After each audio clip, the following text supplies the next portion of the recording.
बिस्मिल्लाहिर्रहमानिर्रहीम। अस्सलाम वालेकुम अज़ीज़ तलबा। क्लास फर्स्ट ईयर इस्लामियत का आज हमारा लेक्चर नंबर 13 है। इस लेक्चर में हम आज पढ़ने जा रहे हैं रिसालत मोहम्मदी की खुसूसियात। इससे पहले हमने पढ़ा था अम्बिया की खुसूसियात क्या है, क्योंकि हम पढ़ रही हैं इस्लाम के बुनियादी अकायद। इस्लाम के 5 बुनियादी अकायद थे। पहला अकीदा था अकीदा तौहीद, और दूसरा अकीदा अकीदा है रिसालत है। रिसालत के टॉपिक में से हम पढ़ रही हैं अम्बिया की खुसूसियात और उसके बाद रिसालत मोहम्मदी की खुसूसियात। बेटा, हमने पढ़ा था कि अल्लाह ताला ने जितने भी इंसान पैदा किए हैं तो इंसानों की जिस्मानी और इसके अलावा जो भी ज़रूरियात हैं तमाम ज़रूरियात को अल्लाह ताला ने पूरा करने के साथ साथ इंसान की रूहानी ज़रूरत को भी पूरा किया है। क्योंकि पता था कि इंसान ज़मीन में जाने के बाद मुख्तलिफ़ चीज़ों को देखने के बाद बहक जाएगा, अल्लाह ताला के रास्ते से अच्छाई का जो रास्ता है उसको छोड़कर बुराई का रास्ता इख्तियार करेगा। इसलिए अल्लाह ताला ने वक्तन फ़वक्तन जैसे कोई उम्मत आती उस उम्मत में अल्लाह ताला ने अम्बिया भेजे। तो हमने उन्हीं अम्बिया की खुसूसियात पढ़ी है, क्योंकि अम्बिया वो मासूम अनिल ख़ता थे, गुनाहों से पाक थे, बहुत से औसाफ थे उनके, क्योंकि उनकी ज़िंदगी पूरी उनकी उम्मत के लिए लाएअमल होती थी, बेहतरीन नमूना होता था। क्योंकि कोई भी पैगंबर वो हीरो आइडियल और एक हीरो की हैसियत रखता था। उनकी ज़िंदगी को देखकर ही उनकी उम्मत की उनकी पैरवी करती, उनकी देखा देखी, उनकी ज़िंदगी को देखकर ही अपनी ज़िंदगी गुजारने का तरीका वो सीख लेते, समझ जाते। तो अम्बिया का सिलसिला जो हज़रत आदम अलैहिस्सलाम से शुरू हुआ, आखिरी पैगंबर हज़रत मोहम्मद सल्लल्लाहु अलैहि वसल्लम पर इख्तिताम पजीर हुआ। जितने भी पैगंबर गुजरे हैं तमाम पैगंबरों के औसाफ को यकजा करके अल्लाह ताला ने हज़रत मोहम्मद सल्लल्लाहु अलैहि वसल्लम की ज़ात के अंदर तमाम औसाफ यकजा कर दिए हैं। हज़रत मोहम्मद सल्लल्लाहु अलैहि वसल्लम को जो अल्लाह ताला ने नबूवत और रिसालत अता की थी उसके मुतालिक अल्लाह ताला ने ख़ुद कुरान मजीद में फरमाया है इन्ना दीना इंदल्लाहिल इस्लाम। अगर कोई मज़हब है तो वो सिर्फ़ और सिर्फ मज़हब इस्लामी है। इससे पहले जितने नबी या जितने उनके मज़ाहब गुजर चुके हैं तो उनमें किसी में तो कमी पाई जाती थी या फिर किसी में ज़्यादती पाई जाती थी, इफ़रात व तफरीद थी। लेकिन हज़रत मोहम्मद सल्लल्लाहु अलैहि वसल्लम को जो मज़हब अता किया गया है, आप सल्लल्लाहु अलैहि वसल्लम को जो शरीयत अता की गई है वो हर लिहाज से मुकम्मल है, मुकम्मल तौर पर रहनुमाई फराहम करने वाली है। तो हज़रत मोहम्मद सल्लल्लाहु अलैहि वसल्लम की रिसालत जो है उसकी क्या खुसूसियात हैं आज हम पढ़ेंगे। क्योंकि हज़रत मोहम्मद सल्लल्लाहु अलैहि वसल्लम पूरी दुनिया के लिए वजह कायनात है। अगर हज़रत मोहम्मद सल्लल्लाहु अलैहि वसल्लम ना होते तो इस कायनात को वजूद भी अता ना किया जाता। हज़रत मोहम्मद सल्लल्लाहु अलैहि वसल्लम की रिसालत ना होती तो ये कायनात भी ना बनती। हज़रत मोहम्मद सल्लल्लाहु अलैहि वसल्लम को जो नबूवत अता की गई है, इसी नबूवत के मुतालिक तो हज़रत ईसा अलैहिस्सलाम ने कहा था कि अल्लाह मुझे हज़रत मोहम्मद सल्लल्लाहु अलैहि वसल्लम का उम्मती बना दे, नबूई ना बना, नबूवत ना अता कर, बल्कि हज़रत मोहम्मद सल्लल्लाहु अलैहि वसल्लम का उम्मती बना दे।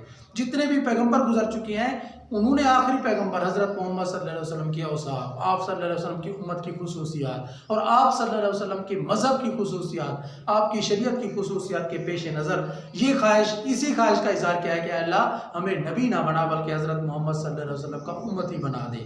तो हज़रत मोहम्मद सल्लल्लाहु अलैहि वसल्लम को जो अल्लाह ताला ने नबूवत शरीयत अता की थी वो तमाम नबियों के जो औसाफ थे उनको यकजा करके कहे हज़रत मोहम्मद सल्लल्लाहु अलैहि वसल्लम को मज़हब अता कर दिया। इसीलिए किसी शायर ने क्या खूब कहा है, हुस्न यूसुफ दमे ईसा यदे बैज़ादारी, आँचे खूबा हमादारन तू तनादारी।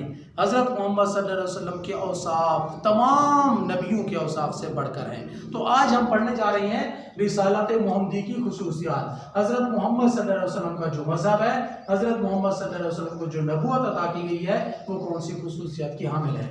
सबसे पहली खुसूसियत जो है वो है उम्मीयत। हज़रत मोहम्मद सल्लल्लाहु अलैहि वसल्लम को अल्लाह ताला ने पूरी कायनात के लिए नबी बनाकर भेजा है। हालांकि अगर हम इससे पहले तमाम अंबिया की ज़िंदगी को देखें तो वो या तो किसी एक इलाके के लिए, किसी एक कौम के लिए, किसी एक शहर के लिए नबी बनकर आते थे। किसी पूरी दुनिया पर किसी भी पैगंबर ने नबूवत नहीं की। सिर्फ हज़रत मोहम्मद सल्लल्लाहु अलैहि वसल्लम की नबूवत की ये खुसूसियत है कि आप सल्लल्लाहु अलैहि वसल्लम को जब अल्लाह ताला ने 40 साल की उम्र में नबूवत अता की थी, पहले वही के ज़रिए से, तो जब पहली वही आई, आप सल्लल्लाहु अलैहि वसल्लम को नबी बनाया गया, तो उसके आप सल्लल्लाहु अलैहि वसल्लम की नबूवत के आने से पहले जितने भी पैगंबर, जितने भी नबूवत, जितने भी मज़ाहिब थे, सबको अल्लाह ताला ने ख़त्म करा दे दिया। उस वक्त से लेकर क़यामत तक जितनी भी लोग आएंगे, जितनी भी कौमें गुजरेगी, इन तमाम कौमों के लिए अल्लाह ताला ने सिर्फ एक मज़हब, एक नबूवत, एक रिसालत को कायम रखा है, और वो रिसालत है हज़रत मोहम्मद सल्लल्लाहु अलैहि वसल्लम की। इसीलिए हम कहते हैं आप सल्लल्लाहु अलैहि वसल्लम की जो रिसालत है वो उमूमियत पर मबनी है, यानी आम है। अरबी, अजमी, शुमाल, जनूब, मशरिक, मगरिब, कायनात का कोई भी ज़रा हो, तो अगर कोई अपने आप को ईमानदार कहलाने के लायक होगा, तो उसी सूरत में जब हज़रत मोहम्मद सल्लल्लाहु अलैहि वसल्लम की नबूवत पर, अल्लाह ताला की ज़ात पर, इस्लाम के बुनियादी अकायद पर और अरकान इस्लाम पर ईमान रखेगा, तो वो शख्स मुसलमान होगा और हज़रत मोहम्मद सल्लल्लाहु अलैहि वसल्लम का उम्मती होगा। अगर कोई शख्स ये कहता है कि मैं हज़रत ईसा अलैहिस्सलाम के मज़हब का पैरोकार हूँ, लिहाजा मैं सीधे रास्ते पर हूँ, बिल्कुल बात गलत है। इस्लाम के आने के बाद, हज़रत मोहम्मद सल्लल्लाहु अलैहि वसल्लम की नबूवत के आने के बाद तमाम नबूवतें ख़त्म, तमाम मज़ाहिब ख़त्म। अब अगर कोई मज़हब है, अब अगर कोई नबूवत है, कोई रिसालत है, तो हज़रत मोहम्मद सल्लल्लाहु अलैहि वसल्लम की है।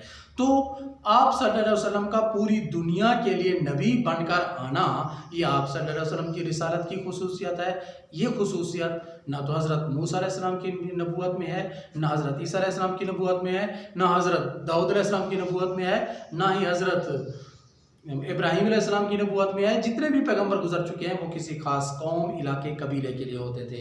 ये खुसूसियत हो गई। कुरान मजीद में भी इसी खुसूसियत को वाज़ेह तौर पर कहा गया है, कुल या अय्युहन्नासु इन्नी रसूलुन इलैकुम जमीआ, ऐ रसूल, ऐ लोगो, ऐ रसूल कह दो, ऐ लोगो, मैं तुम सब की तरफ अल्लाह का रसूल बनाकर भेजा गया हूँ। तुम सब की तरफ अल्लाह का रसूल हूँ, तो सबसे मुराद पूरी कायनात के लोग हैं, हाँ किसी कोने में भी रहने वाले हैं, वो हज़रत मोहम्मद सल्लल्लाहु अलैहि वसल्लम की रिसालत पर ईमान लाना उनके लिए ज़रूरी होगा।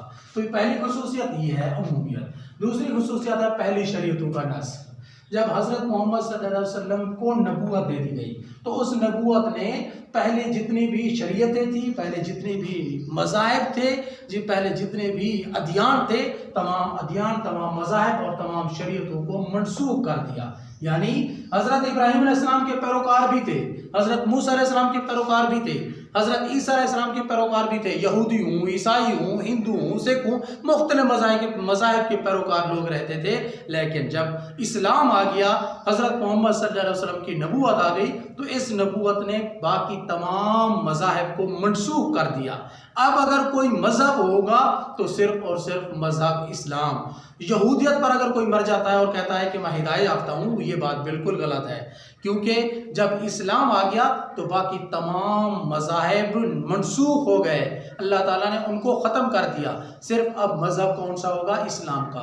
तो आप सल्लल्लाहु अलैहि वसल्लम की नबूवत ने पहली तमाम नबूवतों को, पहली तमाम शरीयतों को मनसूख कर दिया। ये भी आप सल्लल्लाहु अलैहि वसल्लम की खुसूसियत है नबूवत की। इससे पहले एक नबी गुजरता तो उसके पैरोकार मौजूद रहते, किसी दूसरे इलाके में अल्लाह ताला किसी और शख्स को नबी बना देता, तो हर नबी के पैरोकार मौजूद रहे हैं। लेकिन हज़रत मोहम्मद सल्लल्लाहु अलैहि वसल्लम की नबूवत के आने के बाद कोई नबी नहीं, कोई पैरोकार नहीं, कोई नबूवत पर ईमान रखने वाला नहीं, सिर्फ हज़रत मोहम्मद सल्लल्लाहु अलैहि वसल्लम की नबूवत रिसालत के अलावा।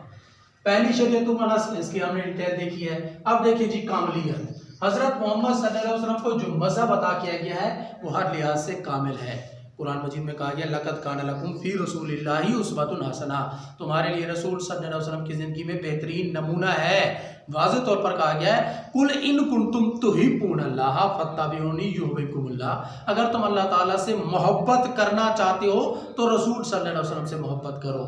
रसूल सल्लल्लाहु अलैहि वसल्लम का जो मज़हब है, आप सल्लल्लाहु अलैहि वसल्लम की जो नबूवत है, आप सल्लल्लाहु अलैहि वसल्लम की जो शरीयत है, वो हर लिहाज से है कामिल, मुकम्मल तौर पर रहनुमाई फराहम करने वाली नबूवत है।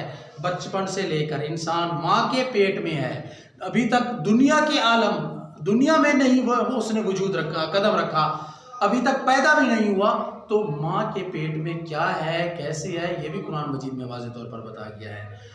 कुरान मजीद में माँ के पेट से लेकर कब्र के बाद तक इंसान के साथ क्या होगा, वाज़ेह तौर पर कुरान मजीद में और हदीस में इसकी मुकम्मल तौर पर रहनुमाई मौजूद है। पैदा होने के बाद बचपन कैसे बसर करना है, लड़कपन कैसे बसर करना है, बुढ़ापा जवानी कैसे बसर करनी है, बुढ़ापे में क्या करना है, मुकम्मल तौर पर इस्लाम के अंदर रहनुमाई मौजूद है। दुनिया के किसी भी शोबे से ताल्लुक़ रखता है तो उस शख्स के लिए भी रहनुमाई मौजूद है। इसलिए हर लिहाज से आप सल्लल्लाहु अलैहि वसल्लम की नबूवत जो है वो कामिल है, कामलियत है। कुरान मजीद में वाज़ेह तौर पर कहा गया है कि ये इफ़रात व तफरीद से पाक है। कुंतुम खैरा उम्मतिन उखरिजत लिन्नास, तुम बेहतरीन उम्मत हो, लोगों के लिए पैदा किए गए हो, बेहतरीन उम्मत हो। उम्मत वस्त इसको करार दिया गया है, यानी ना तो वस्त का मतलब होता है दरमियाना रास्ता, ना तो इधर गिरने का खतरा है और ना ही इधर गिरने का खतरा है, बिल्कुल वस्त में है, दरमियान में, यानी ना तो कमी पाई जाती है और ना ही ज्यादती पाई जाती है। जबकि इसके बरअक्स ऐसे भी मज़ाहब गुजरे हैं। हज़रत मूसा अलैहिस्सलाम के मज़हब को देखिए तो उनमें बहुत ज़्यादा सख्ती पाई जाती थी, ऐसी सख्ती कि अगर कोई शख्स गुनाह करता तो उसका गुनाह अगले दिन उसके दरवाजे पर लिखा हुआ होता था। ऐसी सख्ती, अगर किसी जिस्म पर निजासत, जिस्म के किसी लिबास पर निजासत लग जाती तो उसको काटना पड़ता था, धोने से साफ नहीं होती थी। लेकिन हमारे मज़हब में क्या है, बहुत ज़्यादा ना तो नरमी है और ना ही बहुत ज़्यादा सख्ती है। इसलिए हम कहते हैं कि हज़रत मोहम्मद सल्लल्लाहु अलैहि वसल्लम की जो नबूवत है वो कामिल है, कामिलियत रखने वाली है। तो बेटा हमने रिसालत मोहम्मदी की खुसूसियात, तकरीबन 3 खुसूसियात पढ़ी है। इन 3 हेडिंग की डिटेल को आपने देखना है।